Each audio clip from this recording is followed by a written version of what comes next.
La force aérodynamique, elle est propulsive.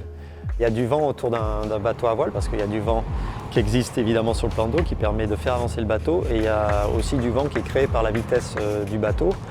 Et l'addition de ces deux vents, ça crée un vent apparent et c'est vraiment ce vent-là que l'on reçoit sur la plateforme et sur le gréement. Le vent apparent, c'est en fait le cumul de la vitesse du vent réel et de la vitesse du bateau.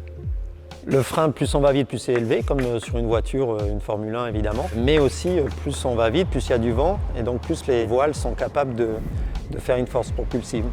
Aujourd'hui, on essaye de progresser dans tous les domaines, que ce soit sur le frottement de l'eau sur la coque, mais également sur le frottement de l'air, sur la partie émergée du bateau.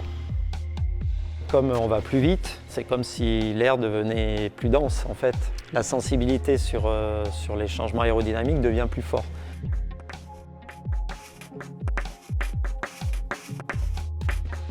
La formule, c'est comme l'hydro, c'est le rapport au carré de la vitesse.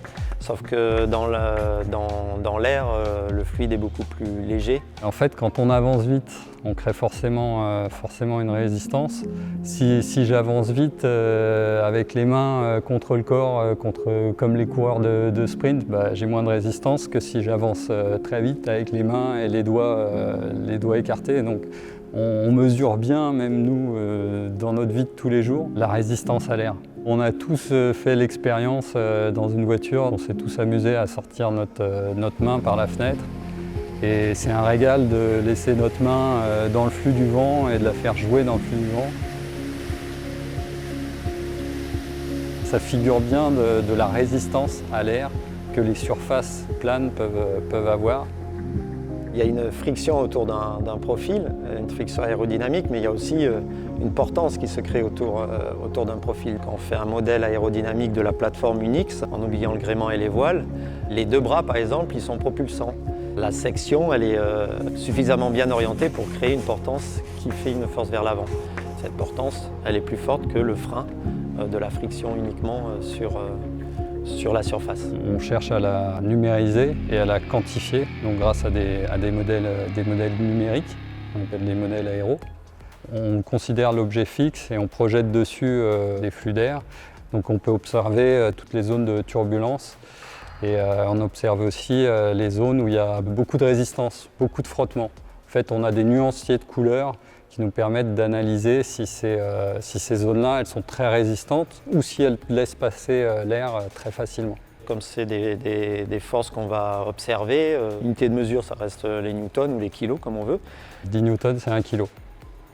Si j'ai un seau, je suis sur la plateforme, mon seau je le cache dans mon dos, il ne se passe rien. Si je mets mon seau comme ça, il va se remplir d'air et il va avoir une résistance.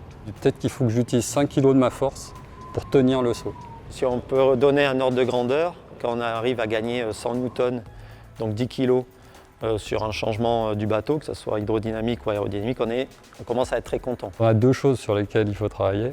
C'est à l'avant la géométrie pour qu'il y ait le moins de résistance possible et à l'arrière quelque chose qui libère le plus facilement possible les turbulences ou qui en crée le moins possible en tout cas. Ce qui nous reste à faire de mieux sur ce bateau, il y a beaucoup de travail sur les voiles. On pourrait supprimer tout simplement la baume et donc d'améliorer cette partie basse de voile. Le but c'est d'empêcher l'air de passer par en dessous et donc de perturber complètement la partie basse de la voile ou la partie basse d'une aile. Et là en mettant quelque chose qui bloque ce passage d'air, ça permet d'avoir des dépressions et des surpressions qui font marcher la voile très efficaces même en bas. Ce qui est d'autant plus efficace sur un bateau parce que ça permet d'éviter de gîter aussi, d'avoir cette force propulsive très très basse sur le gréement. Le travail en aérodynamisme, ça peut se quantifier en dixièmes de nœuds, voire en nœuds. Et ce qui est génial, c'est que tous les objets qu'on peut rajouter pour améliorer l'aéro, on sauve le poids de ce qu'on a rajouté et en plus on a un gain en vitesse. Donc le gain il est double.